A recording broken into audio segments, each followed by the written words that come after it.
On this season of Destination Earth, Akane and I head to the southern United States to get a jump on summer.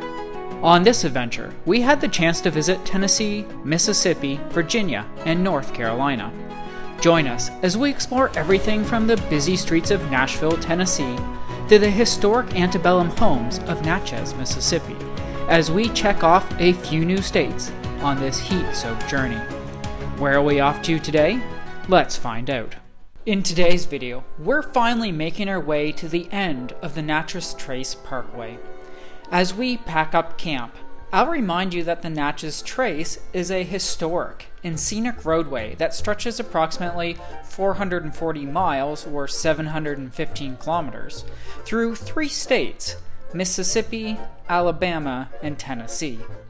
It follows the route of an ancient trail used by Native Americans for thousands of years before European settlement. Originally a footpath, the Natchez Trace was later utilized by European explorers, traders, and settlers. It served as a vital trade route connecting the Mississippi River near Natchez with the Cumberland River in Nashville, Tennessee. The trail was known for its safety and reliability, providing a way for travelers to navigate the dense forests and avoid hazards of river travel. Like the people before us, we took the entire trace south, starting from Nashville, Tennessee, and ending in Natchez, Mississippi, the location of today's video. Before getting to Natchez, we continued to stop at a few places, including Mount Locust, a location we'll explore further in another video, and Emerald Mound. Emerald Mound is one of the largest and most well-preserved mounds in the United States. It was built by the Mississippian culture, a Native American civilization that thrived in the southeastern part of North America. The mound was constructed between 1250 and 1600 and served as a ceremonial and social gathering place for the Mississippian people. The mound itself is an earthen structure. It measures about 770 feet by 435 feet at the base and reaches a height of approximately 35 feet. Finally, arriving in Natchez, we began our time exploring the town. We started our exploration at South Canal Street at the former location of Fort Rosalie. Fort Rosalie, also known as Fort Panmure, was a historic fortification located in present-day Natchez. Fort Rosalie was established by the French in 1716. The French reconstructed Fort Rosalie as a trading post and military outpost to maintain relations with the local Native American tribes and protect French interests in the area. The fort was strategically positioned on a bluff overlooking the Mississippi River. However, tensions rose between the French settlers and the local Natchez people. In 1729, a conflict known as the Natchez Rebellion erupted, resulting in the siege and capture of Fort Rosalie by the Natchez. The fort was partially destroyed, and many of the French inhabitants were killed or taken captive. The Natchez held control over the area for a few years. In 1763, the Treaty of Paris transferred control of the region to the British. Today, the exact location of Fort Rosalie is believed to be underneath the modern city of Natchez. Next, we stopped at Rosalie Mansion, one of a handful of beautiful antebellum homes in the area. Now, we won't touch on this house now, as we'll have a complete video dedicated on the tour later on, but as you can see, the homes were exceptionally beautiful with impressive architecture and landscaped lawns. On State Street, we passed the William Johnson House Museum. The museum is a preserved antebellum home that once belonged to William Johnson, a free African-American businessman. William Johnson was born into slavery in 1809, but gained his freedom through the unusual circumstances in his owner's will. He went on to establish a successful barber shop and became a prominent member of the Natchez community. Moving down Wall Street, we came across the Texada building. Throughout its history, the Texada building had housed various businesses and offices. It served as a commercial hub, hosting shops, restaurants, and professional establishments. The building's historical significance lies in its architectural charm. The Texada building, along with many other structures in Natchez, reflects the city's rich history and heritage as a significant port and commercial center in the 19th century. Turning up Washington Street, we came to another beautiful house called Magnolia Hall. It is considered one of the finest examples of Greek Revival architecture in the city. Constructed in 1858, Magnolia Hall was commissioned by Thomas Henderson, a wealthy cotton planter, and completed by his son-in-law, Dr. Thomas Clark. The mansion is named after the magnolia trees that once adored its grounds. Magnolia Hall features many distinctive architectural elements, characteristic of the Greek Revival design. The exterior of the mansion is adorned with tall columns, a symmetrical facade, and grand portico.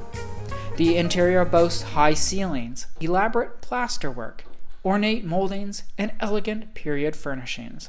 A little further down Washington Street is the Temple B'nai Israel.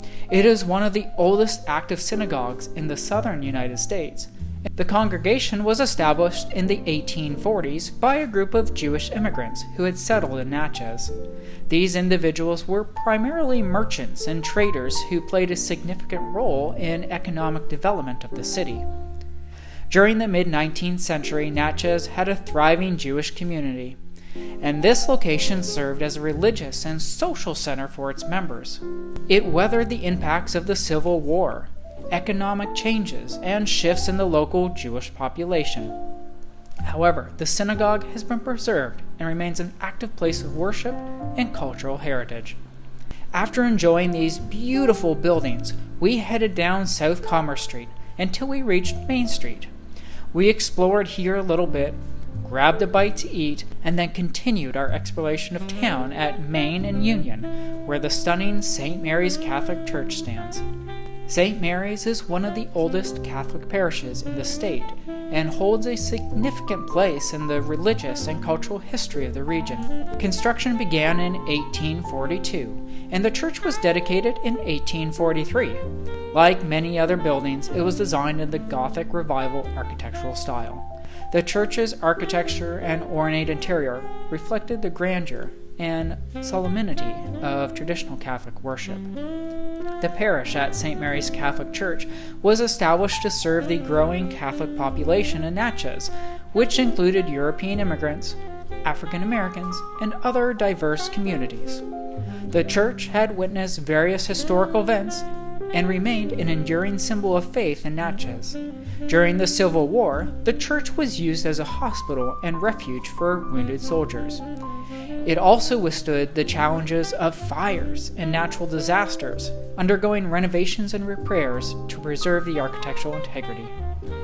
Inside, beautiful stained glass windows, ornate altars, and religious artwork can be found.